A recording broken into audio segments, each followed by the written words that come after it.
Hmm. Sa ethics. Sa part ng ethics, sabi nila, ethics, yung pinaka nag-reflect sa sarili. Tanong ako, tapos ako kami na gano'n. Ma'am, ano po yung diniscuss niyo nung nung nakarang araw, tao gano'n, ito nagtawanan lahat. Kasi di ko nga alam, kumbaga yung title, di ko matandaan, wala akong title na matandaan. Mm. Di ko gano'n, di ko matandaan, ma'am, ikaw akong gano'n. Bahala ka, na gano'n si ma'am. Kasi nga, wala akong matandaan ka, pero lahat sila, kumbaga may part na, alam mo yung blurred siya dati. Tapos, alam mo yung, na ito pala yung, dito pala sa nakapasok, yung kinakalikot ko, nakapasok pala siya dito. Yung sa self-awareness ko, kumbaga may part doon na, ito pala yun, siya pala yung may hawak ng part na yun. Na ngayon, knowledge na, kumbaga add to bag ko na. Tagal ako nag-iisip, sila lahat nagsusulat na. 10 minutes lang kasi yun eh. Mga 4 minutes, saka ako 6 minutes, nag-isip ako. Okay. Ay, kami ma'am. Tapos, nga ganun pa ako na, tapos, hindi, patingin lang din siya, tapos, ano pa ako na, tapos, saan ganun? Tapos nga, tapos, sarap yun na, nagaganon siya, tapos, nagaganon. Tapos nga, edi, kalipas ng 6 minutes, buo na sa brain ko. Sabi kong ganun, sinimulan ko na lahat naman is tumatak. Lahat. Na dati, yung vision na malabo, ngayon, naliwanagan dahil sa ethics.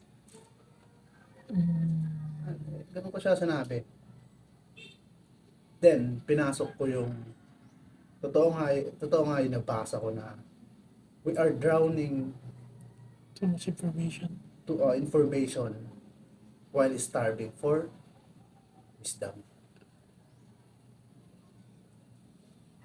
Ganun ko siya sinabi. Tapos, after not is, lahat ng sa ethics, pinag-aaralan sa ethics, sabi ko, is dagdag na lang sa self-awareness ko yan. But still, doing shit.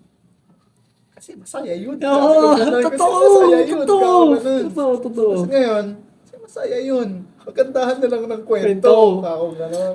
Kasi masaya yun. Pagkantahan na ng No risk, no story, di ba? Sabi kong gano'n.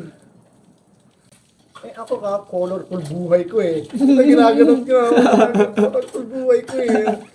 Di ako square. Ito ginanong ko na, ewan ko.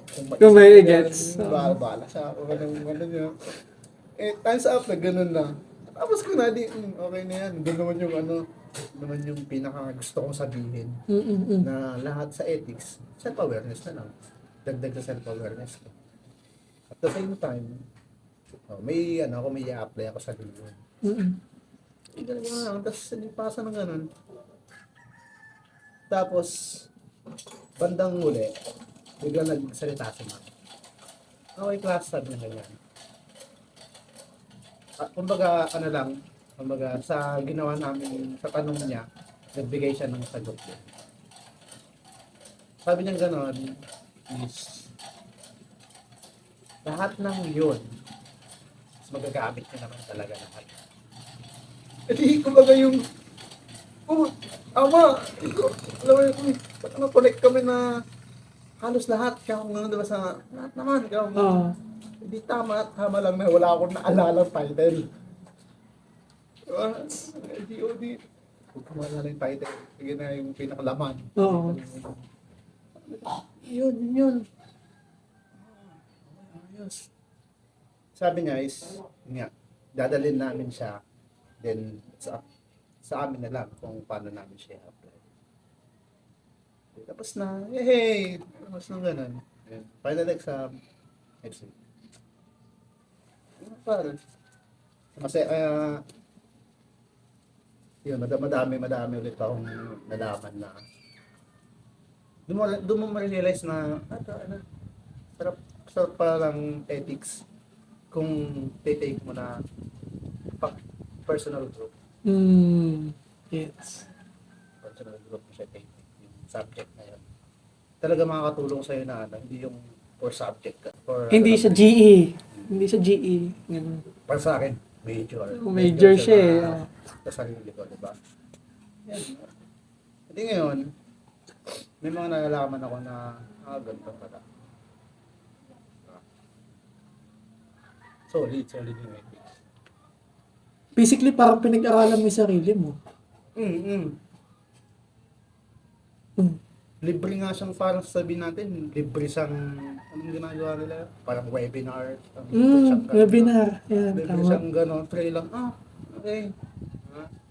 Matutusin, papayaran mo na sa psychiatrist yung gano'n eh. Tutusin, di ba? Yan, more on reasoning, kung bakit tong decision mo na to is ano maka-apekto. May mga ganun siya eh. May mga ganun nga scenario. Sa relationship, sa family. Dami siyang kung ano nakaka-apekto. Pero kung ito gagamitin mo doon, lagi kang tama ba? Kada ano kasi may dilema siyang binibigay na nakapasok doon yung emotion mo tapos lagi ito yung may dilemmas. Kung lagi ko kasi ito yung pinapakinggan ko eh. Pero may binanggit si ma'am na emotion balance sa logic. Dapat balance silang dalawa. O, andun ka na. Yin-yang ka na eh. Dapat balance silang dalawa. Ha? Balance silang dalawa. Pero hindi lagi ito dapat. Balance nga. Okay. Tama. Balance. Yun lang. Hindi lang naging part na masaya.